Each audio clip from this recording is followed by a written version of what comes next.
Sir కవిత గారు ఆ వాయిదాలకి తనని వర్చువల్‌గా కాకుండా నేరుగా ప్రవేశపెట్టాలని జెప్పేసి విజ్ఞప్తి చేసింది సార్. అంటే ఇన్ని రోజుల దాకా వర్చువల్‌గానే ఆమెను పెట్టడం జరిగింది. మరి ఎందుకు వర్చువల్‌గానే ప్రవేశపెట్టారు? నేరుగా ఎందుకు పెట్టలేదు? మరి ఇప్పుడేమైనా ఛాన్స్ ఉందా సార్? యాహ్! కవిత ఈరోజు ఒక విజ్ఞప్తి చేసింది. అదేంటంటే ఆమెకు ఫ్రైడే అంటే 7న వాయిదా ఉంది మళ్ళీ. అంటే జ్యుడిషియల్ కస్టడీ ముగుస్తుందనమాట. 7న వాయిదా ఉంది. ఆ వాయిదాకు నన్ను విర్చువల్‌గా కాకుండా నేరుగా పెట్టండి అని చెప్పింది. ఎందుకంటే గత వాయిదా ఏప్రిల్ 23 ఉన్నింది. ఏప్రిల్ 23 ఆమెను జైల్లో నుంచే విర్చువల్‌గా ప్రవేశపెట్టారు. మామూలుగా పెద్ద జైళ్ళల్లో ఒక విర్చువల్ రూమ్ పెడతారు. ఆ రూమ్‌లో కెమెరాస్ అవన్నీ ఉంటాయన్నమాట. సో, ఆ రూమ్‌లో వీళ్ళని నిలబెడతారు. సో, నిలబెట్టినాక అక్కడ జడ్జి గారు కోర్ట్‌లో నుంచి ఈమెను అడుగుతారు ప్రశ్నలు. జైల్లో ఏమన్నా ఇబ్బందులు ఉన్నాయా?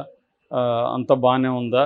ఏమన్నా మీకు ఎవరైనా టార్చర్ చేయడం గానీ, లేకపోతే కొట్టడం గానీ చేస్తున్నారా? ఇవన్నీ అడుగుతారనమాట. అవన్నీ హెల్త్ ఎలా ఉంది? ఇవన్నీ అడిగినాక ఓకే అయినాక వాయిదా మళ్ళీ వేసేస్తుంటారనమాట. ఆమె ఏమన్నా చెప్పుకోవాలంటే జడ్జి గారికి డైరెక్ట్‌గా చెప్పుకోవచ్చు. ఇది జనరల్‌గా జరిగే జైల్లో నుంచి జరిగే ప్రాసెస్. చాలామందికి ఇలాగే చేస్తుంటారు. అయితే జనరల్‌గా జైలు నుంచి కోర్టుకు ఎందుకు వాయిదాకి తీసుకెళ్లరు అన్నప్పుడు, ఈ విర్చువల్‌గా ఎందుకు పెడతారన్నప్పుడు రకరకాల కారణాలు ఉండొచ్చు. ఫర్ ఎగ్జాంపుల్ ఎస్కార్ట్ పోలీసులు సరైన సంఖ్యలో లేకపోవచ్చు. ఈమెని కాదు ఎవరైనా ఒక ఖైదీ కోర్టుకు వాయిదాకి తీసుకుపోయే టైంలోనే బయట బందోబస్తులు కావచ్చు, సీఎంలు విజిట్లు కావచ్చు, ఇంకేమన్నా ఉన్నప్పుడు ఎస్కార్ట్ పోలీసుల్ని దానికి వినియోగిస్తారు. సో, అందువల్ల ఇక్కడ వీళ్ళకి ఎస్కార్ట్ పోలీసులు ఉండరు.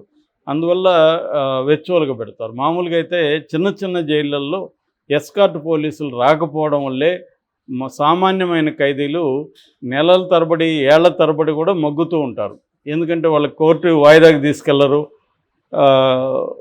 వాయిదాకి తీసుకెళ్ళకపోతే వాళ్ళు కళ్ళు మూసుకొని జడ్జెస్ మళ్ళీ ఇంకో 14 రోజులకి వేసేస్తారు. అలాగా జరుగుతూనే ఉంటాయి. ఎందుకంటే చిన్న ఖైదీల విషయంలో ఎస్కార్ట్ పంపించడానికి కూడా గవర్నమెంట్ పెద్ద ఆసక్తి చూపదు. సో, ఇలాగా చాలామంది అందుకనే మన దేశంలో 70% ఖైదీలలో అండర్ ట్రయల్సే ఉంటారు. ఎందుకంటే వీళ్ళకి చాలామందికి ఎస్కార్ట్ వచ్చి రెగ్యులర్గా వాయిదాలకు తీసుకెళ్తే కేసు డిస్పోజ్ అవుతుంది. కానీ అది చేయరనమాట. సో, అందువల్ల కూడా ఖైదీలు మగ్గుతుంటారు. వాళ్ళ గురించి ఎవరు కూడా పట్టించుకోరు. అయితే ఇంకొన్ని విషయాలు ఇప్పుడు పెద్దవాళ్ళని కూడా తీసుకెళ్లారంటే ఖచ్చితంగా పెద్దవాళ్ళని అయితే కంపల్సరీ తీసుకెళ్తారు. మన చంద్రబాబు విషయంలో చూసాం.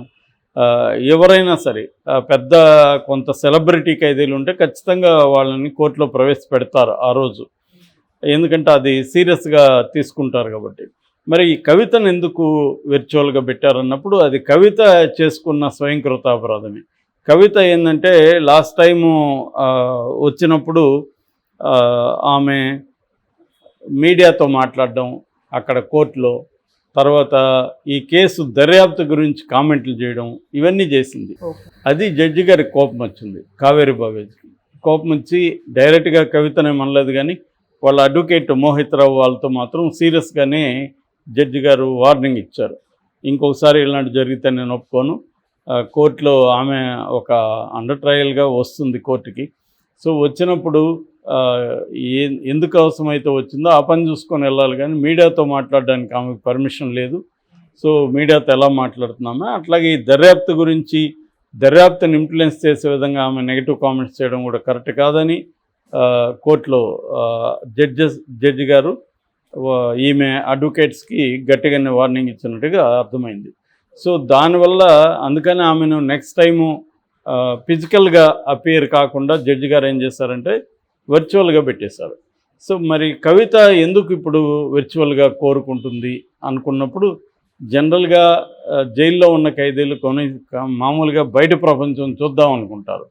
వాళ్ళు బయట ప్రపంచం చూసేది ఎప్పుడు వాయిదాలప్పుడే చూస్తారన్నమాట. మామూలు ఖైదీలు ఏం చేస్తారంటే ఎస్కార్ట్ ఖైదీలకి డబ్బులు ఇచ్చి కొంతసేపు అక్కడ ఉండడము, లేకపోతే మధ్యలో ఎక్కడైనా మంచి బిర్యానీ తినడము ఇవన్నీ కూడా చేస్తుంటారు. ఎందుకంటే వాళ్ళకి ఆ రోజే కుదిరేది. ఎస్కార్ట్ పోలీసులు కానీ కోఆపరేట్ చేస్తే వాళ్ళు చేస్తారు. ఇంకా కొంతమంది ఎక్కువ డబ్బులు ఇచ్చి వాళ్ళ ఇండ్లకు పోవడం, వాళ్ళ భార్యలతోనో లేకపోతే గర్ల్ ఫ్రెండ్స్తో గడపడం కూడా చేసే సంఘటనలు బోల్డ్ ఉన్నాయి.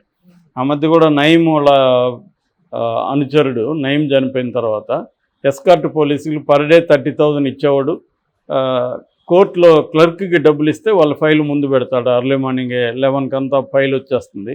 11:30 కోర్టులో పని అయిపోయినాక ఇతను బయటకు వచ్చి ఒక డాబా దగ్గర హోటల్ ఉంటే అందులో 4-5 రూములు రెంట్కి తీసుకొని ముందే ప్లాన్ చేసుకొని వాళ్ళ అంచర్లు అందరూ వచ్చుంటారు. కొంతమంది ల్యాండ్ సెటిల్మెంట్ బ్యాచ్ని కూడా తీసుకొస్తారు వాళ్ళు.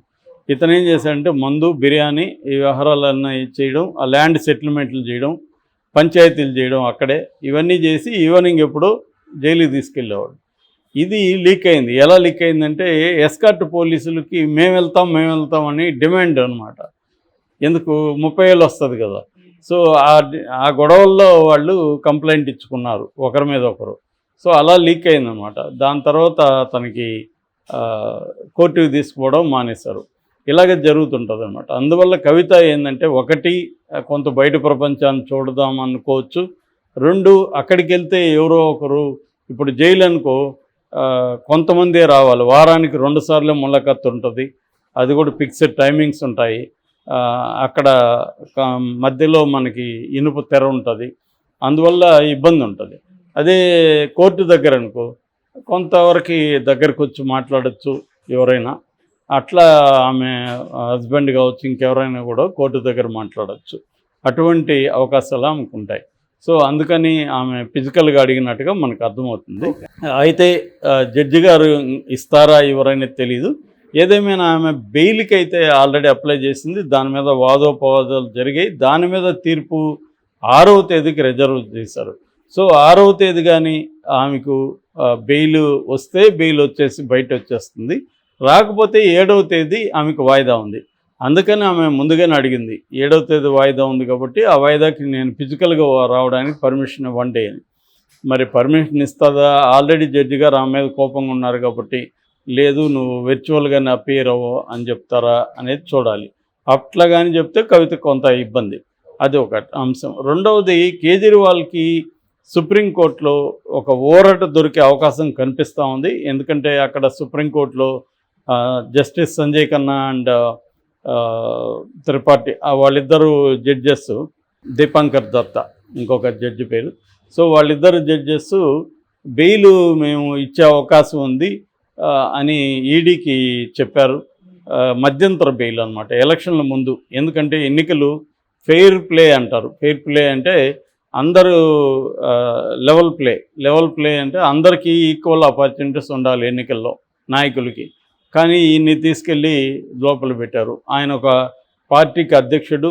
ఆయన కొన్ని రాష్ట్రాలలో ఆయన ఎలక్షన్ క్యాంపెయిన్ నిర్వహించాల్సి ఉంది.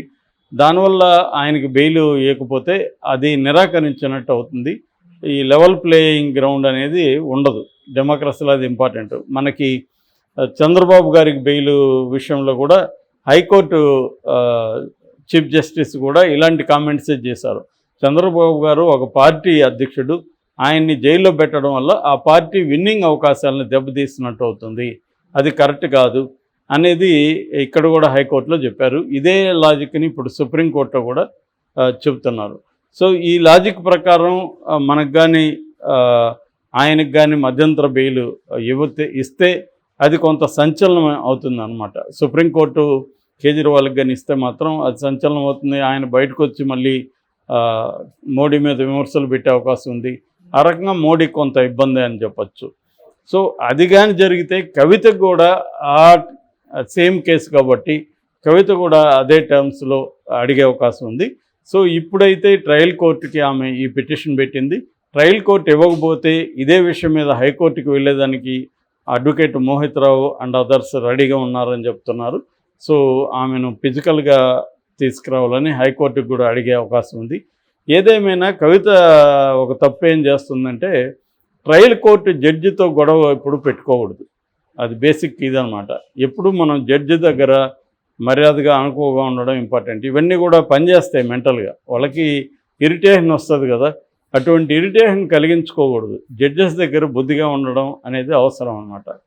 మరి కవిత ఎందుకు అవన్నీ పరిగణలోకి తీసుకోకుండా బిహేవ్ చేస్తుందో, అదేమి ఆమె ఇంకా ఇక్కడ తెలంగాణలో తమ రాష్ట్రం ఉంటే అధికారం ఉంటే ఎలా బిహేవ్ చేస్తుంది అలా చేస్తే కుదరదు. అక్కడ ఏంటంటే జడ్జి గారిది గౌరవించాలా. మనం చూసాం చంద్రబాబు గారు ఎంత జాగ్రత్తగా బిహేవ్ చేశారు. సో అది ఇంపార్టెంట్. సో మేబీ ఒక్కోసారి సులభంగా నేర్చుకుంటారు మనుషులు, ఒక్కోసారి హార్డ్ వేలో నేర్చుకుంటారు. ఈమెకి ఇప్పుడు ఆ షాక్ ఇచ్చింది కాబట్టి కావేరి భవ్యాజ్ గారు